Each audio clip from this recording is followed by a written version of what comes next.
고흥과 여수시를 잇는 연륙 연도교 사업이 속도를 내고 있습니다. 오는 2020년 완공될 예정인 가운데 고흥군이 다리를 통해 여수 지역 관광객들을 유인하기 위한 전략 수립에 들어갔습니다. 여수 진모지구 인근 주민들이 심한 악취에 시달리고 있습니다.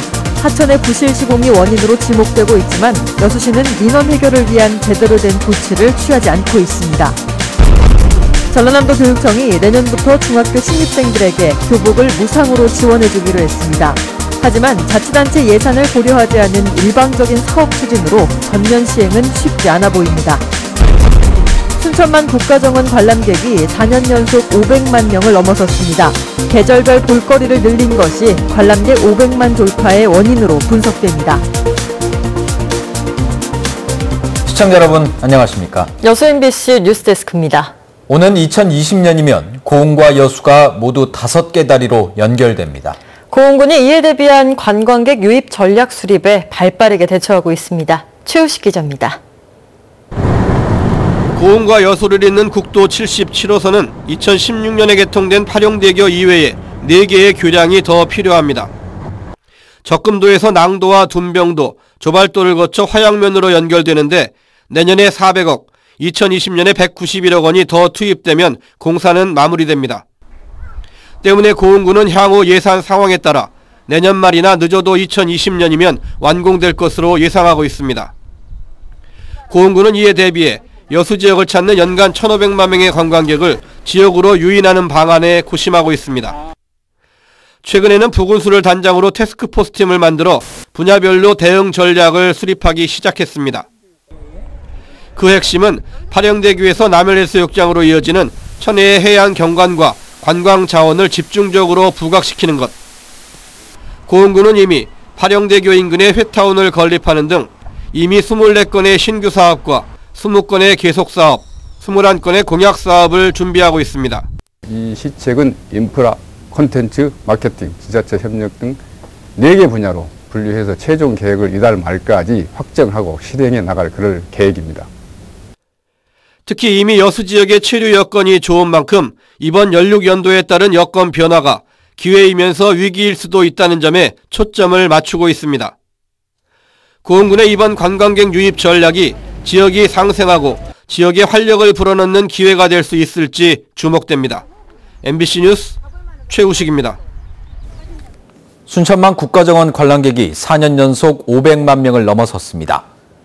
순천시는 지난 주말까지 올해 국가정원 누적 관람객이 512만 명을 돌파했다며 각종 공연과 전시회 등의 볼거리를 강화하고 동식물과 정원 등을 활용한 참여형 콘텐츠 제공을 주된 원인으로 분석했습니다.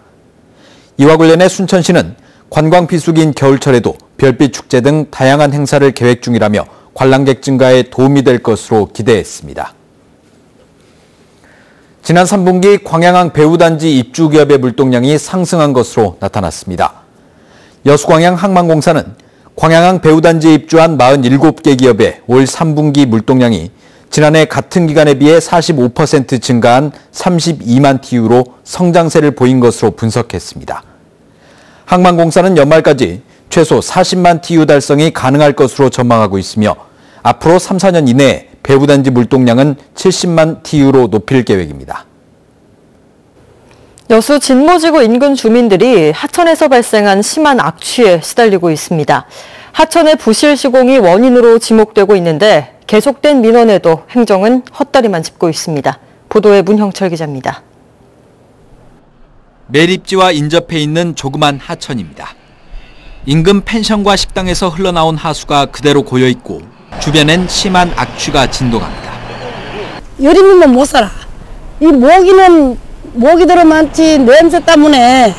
근데 지금이 냄새가 여름보다 더 나네요. 주민과 업소들은 하천의 시공 자체가 부실하게 이뤄진 것을 원인으로 꼽고 있습니다.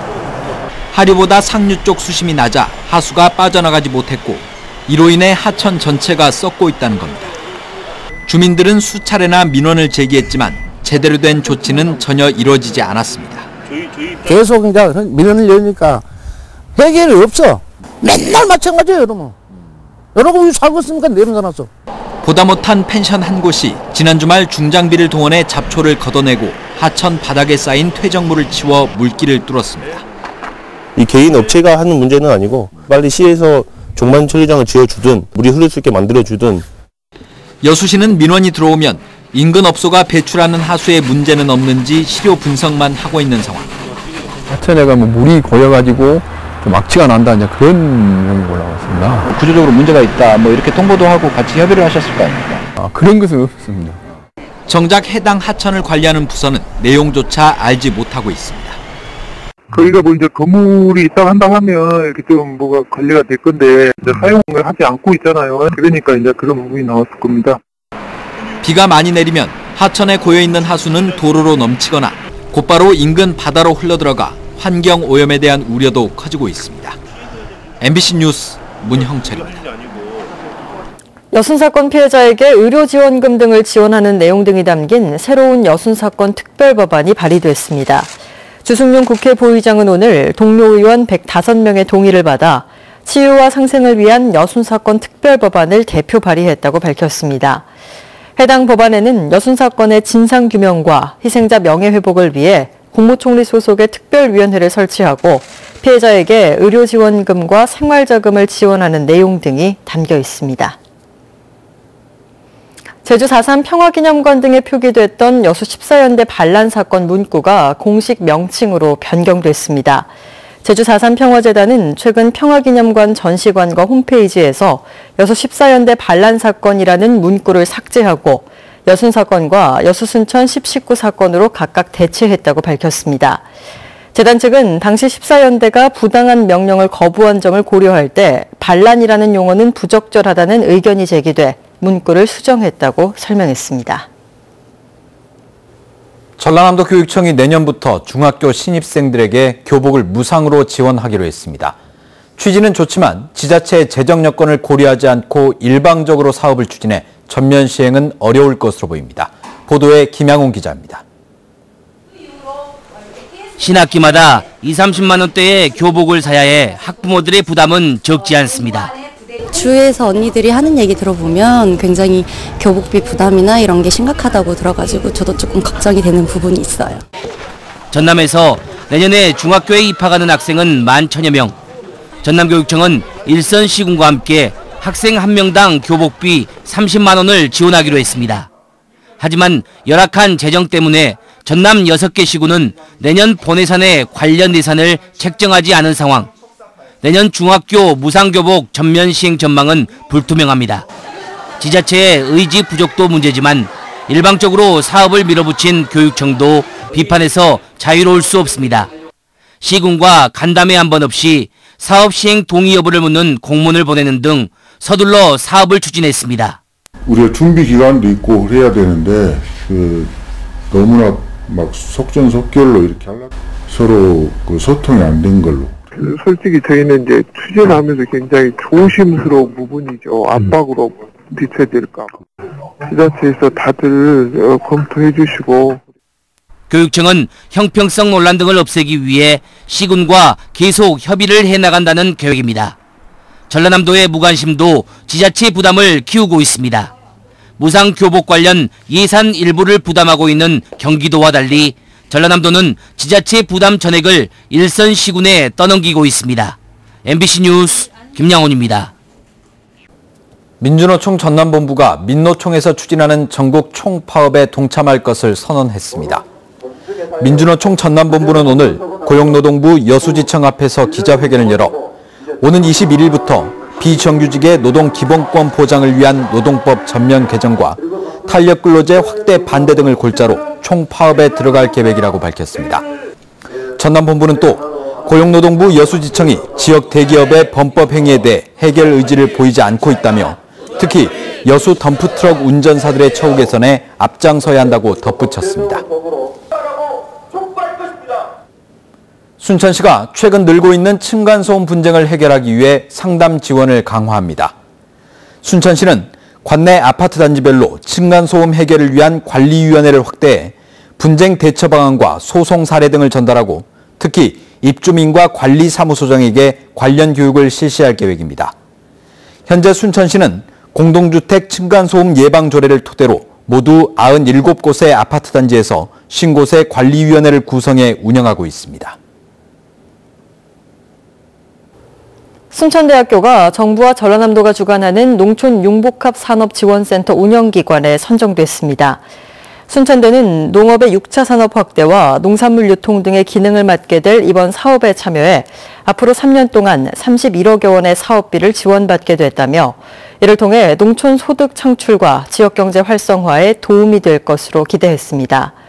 순천대는 또 이번 사업을 청년 창업과 연계해 예비 창업자들에게 교육과 상담 서비스도 지원할 계획입니다. 전남도교육청이 교육감 공약사항인 도내 학교 공기정화장치 설치 사업을 돕기 위해 마련한 제품 설명회에 22개 업체가 참가 신청을 했습니다. 도교육청은 업체들의 신청서를 검토한 뒤 서류에 통과한 업체들을 대상으로 동부권은 오는 21일 순천 청암대 체육관에서 학교와 학부모들을 대상으로 제품 설명회를 진행할 계획입니다. 이번 제품 설명회는 제품에 대한 정보가 부족하다는 일부 학교의 요청에 따라 추진됐으며 공기정화장치 납품업체 선정은 각 학교가 자율적으로 결정하게 됩니다. 민선 7기 순천시의 첫 행정사무감사를 앞두고 시민단체가 점검 활동에 나섭니다. 순천행위적 모니터연대는 오는 29일부터 다음 달 중순까지 순천시의회 상임위원회별로 모니터단을 배치해 행정사무감사 목적과 시의원 감사 활동 등을 점검할 계획이라며 이를 위해 투입 인원들을 모집한 뒤 교육을 진행하고 있다고 밝혔습니다. 이들은 또 순천시 행정에 대해서도 꼼꼼히 살펴보겠다며 건강한 지방자치를 위해 시민들의 관심과 참여를 당부했습니다. 최근 농작물 기상재해에 대한 복구비 지원 단가가 현실화됨에 따라 농가당 평균 복구비 지급액이 185만 원으로 인상 전보다 2.8배 올랐습니다. 전라남도는 이에 따라 올 한 해 피해 복구비는 2012년 이후 최대 규모인 687억 원이며 농약대가 528억 원으로 77%를 차지했고 대파대 104억 원, 기타 생계비 55억 원이었다고 밝혔습니다. 올해 전남 지역에서는 지난 7월과 8월에 폭염과 호우, 태풍 등 기상재해로 5만 5,183헥타르의 피해가 발생했으며 이 가운데 벼가 2만 7천여 헥타르로 전체 피해 면적의 49%를 차지하고 있습니다. 고흥군이 내년도 지방보조금 반영 대상 사업으로 574억 원의 예산 지원을 결정했습니다. 고흥군은 최근 내년도 보조금 심의위원회를 개최해 군비 매칭 사업 247건, 408억 원과 자체 보조 사업 232건, 166억 원 등을 반영하기로 했습니다.